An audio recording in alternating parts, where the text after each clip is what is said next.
वास्तविकता पर। और अब हम बात करेंगे आडंबर या दिखावे की, जो हमारे जीवन में बिन बुलाए ही आ जाता है। जैसे मान लीजिए कि हमारा पड़ोसी लाखों रुपए महीने कमाता है। वो अक्सर नए नए ढंग के फोन और महंगी गाड़ियां लेकर आता है। हम उसके बराबर की आमदनी नहीं करते, लेकिन हमारे मन में उसे ये दिखाने की लालसा जागती है कि हम तुमसे कम नहीं हैं। हम उसी तरह की घड़ियां और फोन खरीदने निकल पड़ते हैं। हम कभी नहीं सोचते कि जाने अनजाने हमें दिखावे या आडंबर की महाघातक बीमारी ने चपेट में ले लिया है। क्या आपने कभी इस दिखावे के बारे में सोचा है? ये दिखावा और कुछ नहीं, एक मानसिक बीमारी है।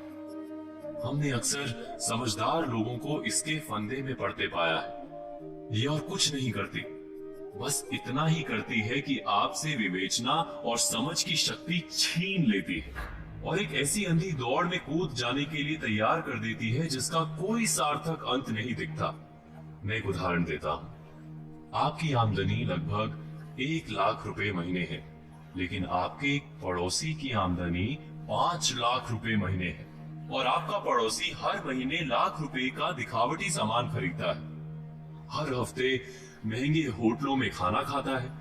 आप बिना विचार किए देखा देखी या आडंबर के जाल में आकर अपने पड़ोसी की राह चल निकलते हैं। उनकी नकल में आप यही नहीं रुकते, बल्कि साधारण तरीके से रेल की यात्रा ना करके हवाई यात्रा करने लगते। आप अपनी आमदनी और अपने खर्च के अनुपात को भूलकर केवल पड़ोसी के खर्च की प्रतियोगिता पर उतर आते और आडंबर को ध्यान में रखते हैं। आप वैसे ही जीना चाहते हैं जैसे पड़ोसी या संबंधी जीते हैं। महीने 2 महीने या 3 महीने के बाद होने वाली आपकी उलझन का हर कोई सरलता से अंदाजा लगा सकता है। ऐसा नहीं कि आप दिखावे की इस जंजाल से बच नहीं सकते। बस पड़ोसी या संबंधी क्या खरीद रहे हैं, इस पर ध्यान देने के स्थान पर आप इस पर ध्यान दें कि उनकी खरीद के पीछे कितना उनका धन बल है और कितना आडंबर।